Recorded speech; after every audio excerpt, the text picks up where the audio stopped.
Assalamualaikum warahmatullahi wabarakatuh. Waalaikumsalam warahmatullahi wabarakatuh.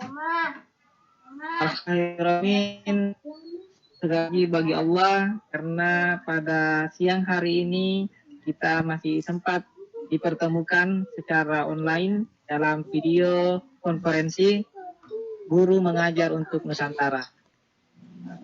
Baiklah Bapak Ibu, sebelum kita memulai Pikon ini, saya ingin mengajak Bapak Ibu semua, terutama yang beragama Muslim, tanpa mengecualikan yang beragama non-Muslim, marilah kita membuka video conference pada siang hari ini dengan bersama-sama membaca Bismillahirrahmanirrahim.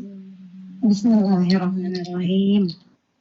Sebelum itu, saya ingin mengucapkan terima kasih kepada Bapak Sri Wahono SPD selaku Ketua Umum Gumun, Ibu Resi Elfitri STMT dari SMKN 1 Padang selaku Instruktur Gumun Grup M Hatta. Yang saya hormati pula presenter kita pada hari ini, Ibu Andriani SPD dari SMPN 1 Kandis Kabupaten Siak, Riau. Dan saya hormati pula untuk Ibu Anijar Hapni Siregar SPD dari SMAN 1 Bagan Sinembah Rohil, Riau. Dan terutama pula saya ucapkan terima kasih atas partisipasi dari Bapak Ibu semua selaku peserta pada Pikon hari ini. Alhamdulillah kita kembali bertemu pada Pikon siang hari ini. Saya ucapkan saya selaku host atas nama Arti SPDGR dari SMKN 8 Pintrang Sulawesi Selatan mengucapkan banyak terima kasih kepada Bapak Ibu yang telah bergabung pada Pikon kita hari ini. Selanjutnya saya akan memberikan hak kepada moderator untuk memandu jalannya Pikon kita pada hari ini. Baiklah, untuk mengefisienkan waktu kepada Ibu Ibu Anijar Hapni Siregar SPD selaku moderator, saya persilakan. Baik, terima kasih Pak Ardi. Saya ucapkan ada kesalahan nama karena memang kami presenter dengan presenter, moderator dan juga hostnya sama-sama A ya. Kita singkat saja A3 begitu. Andriani, Anijar dan Pak Ardi begitu. Jadi langsung saja. Assalamualaikum warahmatullahi wabarakatuh. Waalaikumsalam. Alhamdulillahirabbil alamin wa wassalamu ala asrofil anbiya'i wal mursalin alihi washabihi. Pertama-tama marilah kita panjatkan puji syukur kepada Allah Ta'ala atas rahmat berupa kesehatan dan kesempatan sehingga kita bisa bergabung dalam room Pikon Dikdar Gumun Guru Mengajar Nusantara ini. Pada hari ini saya Anijar Hapni Siregar selaku moderator akan memandu kegiatan Pikon ini. Adapun materi yang akan dibahas pada kali ini yaitu sistem pencernaan manusia dengan presenter yaitu Ibu Andriani SPD. Sebelum memulai Pikon, saya akan membacakan CV Ibu Andriani terlebih dahulu. Adapun itu Ibu Andriani SPD lahir di Bengkalis pada 7 Juni tahun 1976. Alamat lengkap yaitu Lama, Kelurahan Telaga Samsam, Kecamatan Kandis. Nomor telepon 12 6885 7 Pak. Untuk email andriani086@gmail.com. Adapun pendidikan terakhir Ibu Andriani yakni S1 FKIP Biologi lulusan tahun 1999 dari Universitas Riau. Pengalaman kerja Ibu Andriani telah bekerja di SMP Negeri 1 Kandis dari tahun 2000 sampai sekarang. Adapun jabatan Ibu Andriani yaitu sebagai guru IPA di SMP Negeri 1 Kandis. Sebelum memulai Pikon, saya akan membacakan aturan Pikon terlebih dahulu, yaitu untuk peserta Dan untuk peserta yang hadir pada kali ini, mohon untuk tidak mengaktifkan mic. Dan juga setelah pemaparan materi nanti, kita akan buka sesi tanya jawab. Selanjutnya, yaitu pemaparan materi oleh presenter kita, yakni Ibu Andriani SPD. Waktu dan tempat kami persilahkan. Assalamualaikum warahmatullahi wabarakatuh. Alhamdulillahirrahmanirrahim. Salatu wassalamu ala asyrofil anbiya wal mursalin wa alihi washabihi ajmain. Terima kasih kepada moderator yaitu Bu dan Pak Abdi yang telah membantu saya untuk presentasi pada hari ini. Presentasi saya pada hari ini itu tentang aplikasi SAC pada materi sistem pencernaan pada tampilan untuk materi SAC ini saya awali dengan pendahuluan Assalamualaikum dan sedikit musik, mungkin agak sedikit mengganggu. Untuk SAC-nya saya mulai dari home, yaitu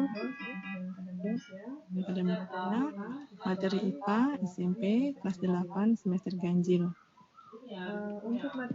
Untuk materi awal itu saya awali dengan fungsi makanan bagi tubuh manusia. Fungsi makanannya antara lain 1 sebagai sumber energi, 2 bahan pembangun tubuh, 3 pelindung dan pengatur tubuh. Berikutnya, pada sistem pencernaan ada alat pencernaan yang dapat kita bedakan menjadi saluran pencernaan dan kelenjar pencernaan. Saluran pencernaan berupa mulut, kerongkongan, lambung, usus halus, usus besar, dan anus. Alat yang menghasilkan getah berupa ludah, kelenjar lambung, hati, dan pankreas. Untuk pencernaan yang di dalam mulut kita itu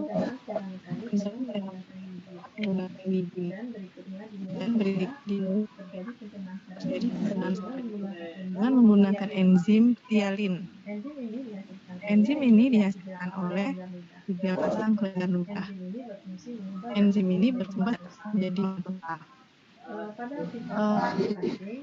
Dan diteruskan dengan alat pencernaan yaitu gigi.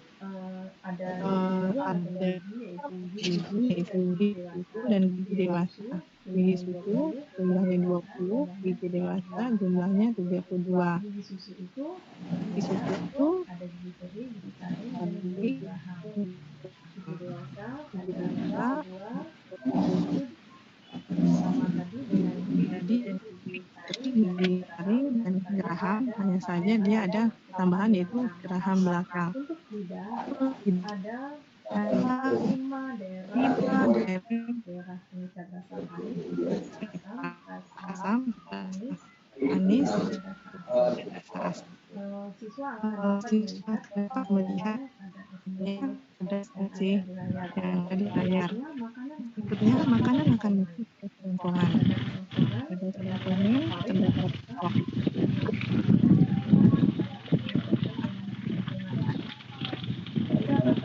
terdapat faring. Kalau kita mandikan itu terdapat pangkat tenggorokan yaitu epiglottis. Ini tenggorokan sehingga makanan masuk melalui kerongkongan. Berikutnya dari makanan akan di lambung. 3 bagian lambung kita lihat bagian atas, tengah, dan gambar. Bagian atas itu kita sebut dengan kardiak, tengah, fundus, dan pilorus di bawah. Lambung menghasilkan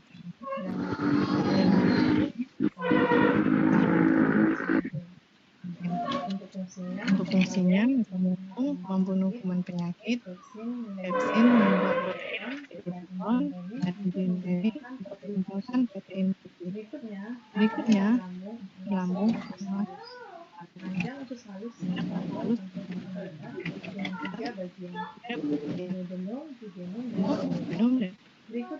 Berikutnya, kecenderungan jadi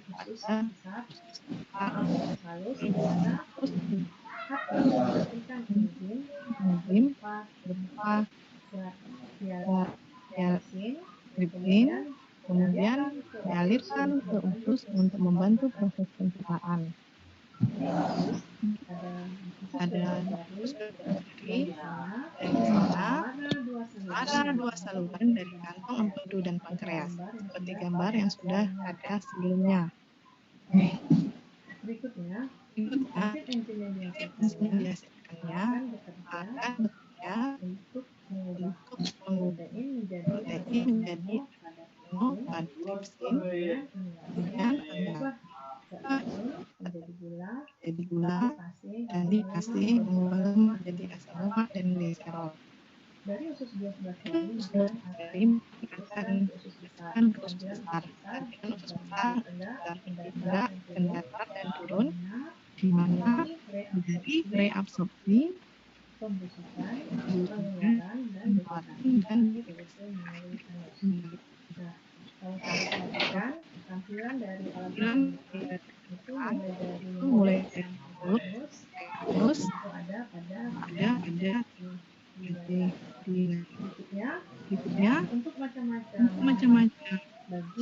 bagian pencernaan. Di sana ada rangkuman dalam bentuk tabel. Tabel itu akan kita lihat tempat terjadi pencernaan, enzim yang dihasilkan di mana, dan fungsinya apa. Jadi mungkin akan bisa dilihat oleh siswa dengan detail pada tampilan tabel ini. Berikutnya, untuk gangguan dan penyakit pada di sana ditampilkan 5 macam gangguan dan penyakit pada sistem pencernaan.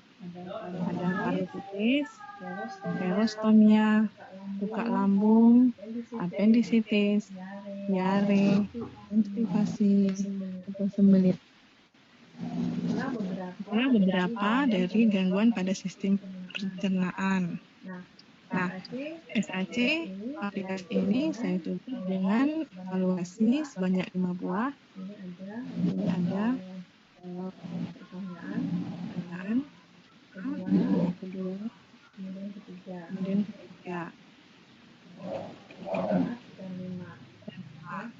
Jadi pada SAC ini dengan sedikit tambahan musik. Nah, mudah-mudahan ini bermanfaat. Waktu dan tempat saya kembalikan pada moderator. Bu Anijar, silakan. Baik, terima kasih kepada Bu Andriani selaku presenter. Itulah tadi materi tentang sistem pencernaan manusia yang telah dijelaskan dan cukup jelas ya. Selanjutnya kita buka sesi tanya jawab. Untuk peserta dipersilahkan bertanya, boleh dari chat ataupun bertanya secara langsung. Baik, waktu dipersilahkan.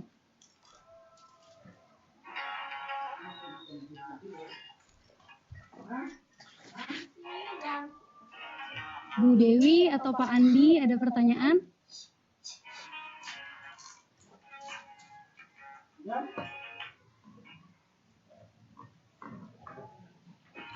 Mohon izin Bu. Iya Pak. Apakah saya boleh bertanya juga? Boleh untuk Pak Ardi. Terima kasih Bu, sangat tertarik dengan kan biasanya mengenal yang namanya penyakit usus buntu. Ya kan itu sampai sekarang ini saya kadang nggak tahu itu arti dan usus buntu itu gimana sih Bu? Siapa tahu bisa dijelaskan Bu seperti apa. Terima kasih Bu. Sama-sama Pak. Wah, pertanyaan yang bagus ya. Memang usus buntu ini adalah penyakit yang merakyat ya. Kita tidak tahu spesifiknya bagaimana, begitu ya Pak Ardi. Tapi pasti dikatakan usus buntu seperti itu. Nah, untuk lebih jelasnya akan kita berikan kepada presenter untuk menjawab secara langsung. Kepada Ibu Andriani, dipersilahkan. Oke. Saya akan menjawab pertanyaan dari Pak Ardi. Tadi sudah disebutkan macam penyakit pada pencernaan. Untuk bahasan tentang usus buntu, kondisinya adalah usus buntu itu sebenarnya bagian dari usus yang memang tidak berperan secara aktif dalam sistem pencernaan. Ya, yang berperan secara aktif itu adalah usus 12 seri dan usus besar. Kemudian ada lagi yang kita sebut dengan usus halus. Nah, usus buntu itu suatu kondisi di mana ada bagian dari usus yang kemudian ada tambahan atau apendik.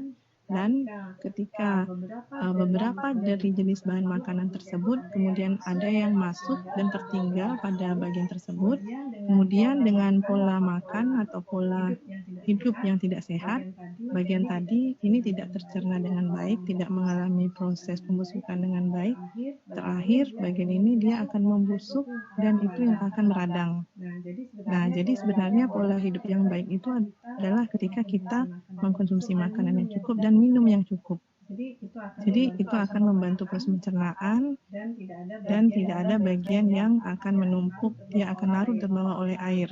Nah, pada posisi tambahan tadi, appendix tadi, ini dia menumpuk dan di sana akan menyebabkan pembusukan. Akhirnya peradangan, dan inilah yang disebut dengan usus buntu.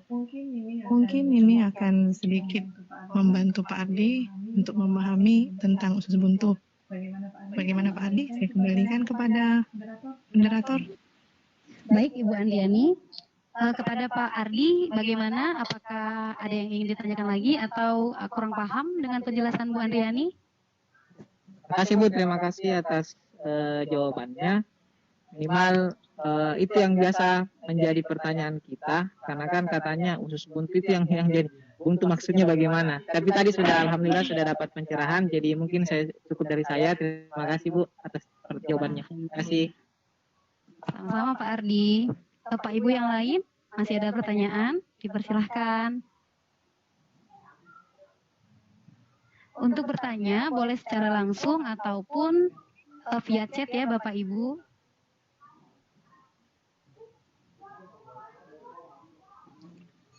Baik, Bu Andriani, ini ada pertanyaan dari Pak Andi Lukman. Akan saya bacakan. Apa sebenarnya dampak pada sistem pencernaan jika usus buntu atau umbai cacing dihilangkan atau dioperasi? Terdengar, Ibu? Dengar. Perlu diulang? Tadi sudah saya dengar. Pertanyaan dari Andi Lukman. Boleh langsung saya jawab, Bu? Silakan Bu, dijawab. Ya, sebatas yang saya pelajari, yang saya tahu, ketika usus buntu itu hadir, memang benar dia adalah bagian yang tidak kelihatan berperan dalam pencernaan. Dan memang kenyataannya dalam sistem pencernaan tidak ditambahkan usus buntu dalam susunan alat-alat pencernaan pada manusia. Jadi ketika dia dihilangkan itu tidak mempengaruhi sistem pencernaan. Berbeda dengan alat pencernaan utama yang kalau dia hilangkan itu dia akan mengganggu proses secara keseluruhan. Mungkin itu yang bisa saya jawab untuk pertanyaan Pak Andi Lukman. Terima kasih kepada Pak Andi Lukman yang sudah bertanya.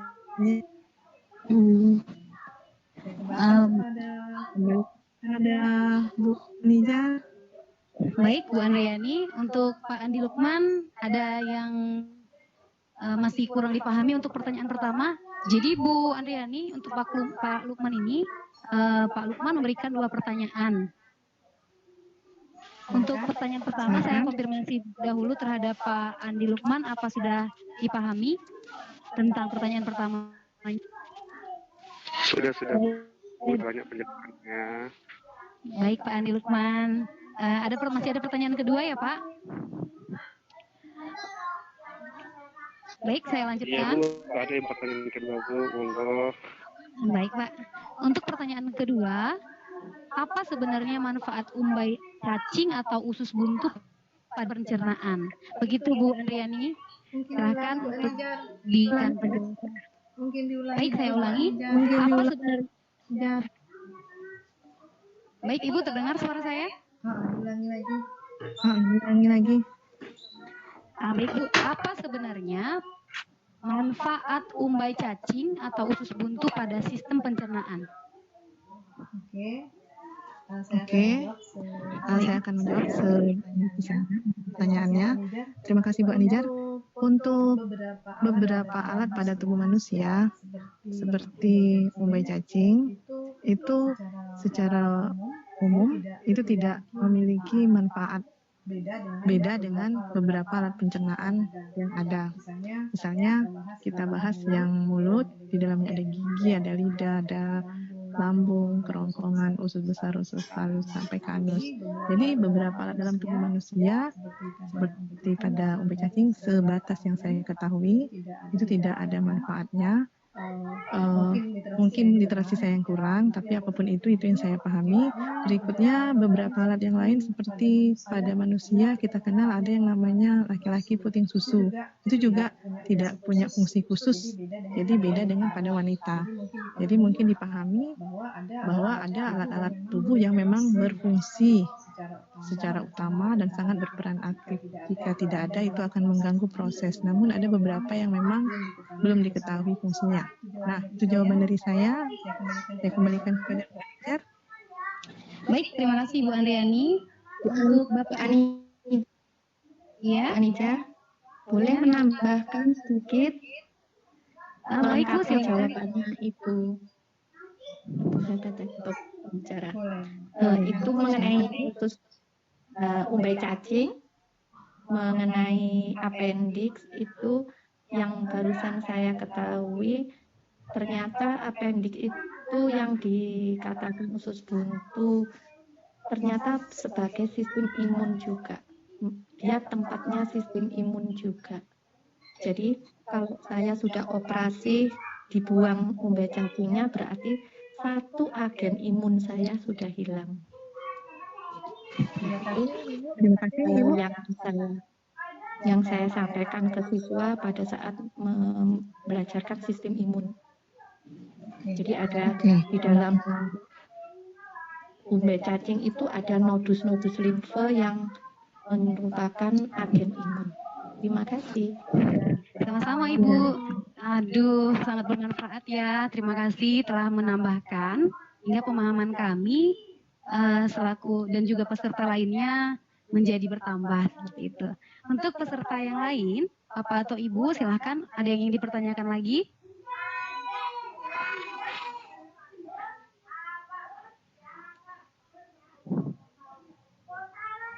Baik Bapak Ibu, saya tanya lagi, apakah ada yang ingin bertanya lagi?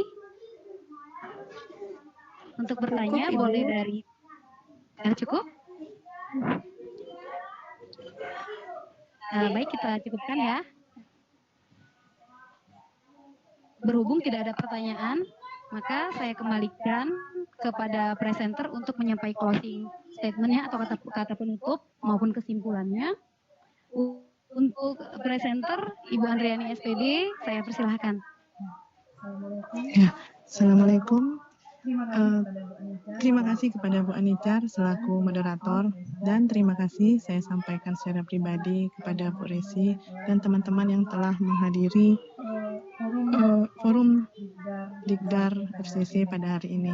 Untuk closing pada hari ini, alhamdulillah saya telah menyelesaikan satu tema presentasi dengan aplikasi SAC. Apapun itu sebenarnya ini adalah tahap awal saya belajar dari menggunakan SAC untuk pembelajaran.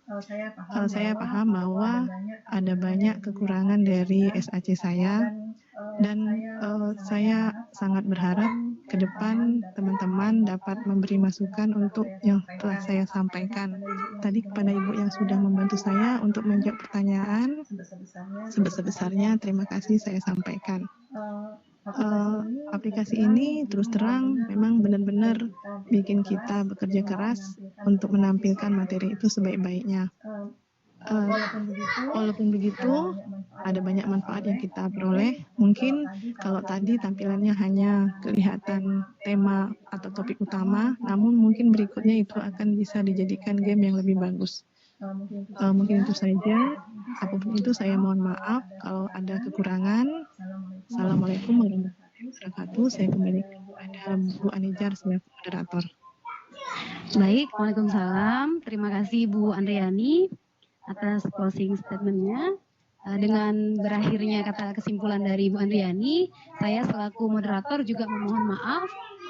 Dalam video conference ini terdapat kesalahan atau ketidaksesuaian, maka saya memohon maaf. Selanjutnya saya serahkan kepada Bapak Ardi SPD GR selaku host. Kepada Pak Ardi, dipersilahkan. Ya, terima kasih kepada Ibu Moderator, Ibu Anijar Hapni Siregar SPD. Dan saya ucapkan banyak-banyak terima kasih juga kepada presenter kita hari ini, Ibu Andriani SPD. Sangat bermanfaat sekali Bu, apa yang disampaikan pada siang menjelang sore hari ini tentang pemaparan, terutama tadi dari pertanyaan saya tentang usus buntu. Oke, Bapak Ibu semua yang telah hadir di room meeting ini, selaku host, selaku tuan rumah, saya ucapkan banyak-banyak terima kasih kepada Bapak Ibu yang telah bergabung. Dan marilah kita menutup pikon kita pada hari ini dengan bersama-sama membaca Alhamdulillahirrabbilalamin. Sekali lagi saya ucapkan banyak terima kasih kepada presenter, kepada moderator, dan terkhusus kepada Bapak Ibu peserta semuanya. Dan sampai jumpa pada pikon berikutnya. Sekian dari saya. Assalamualaikum warahmatullahi wabarakatuh. Waalaikumsalam warahmatullahi wabarakatuh.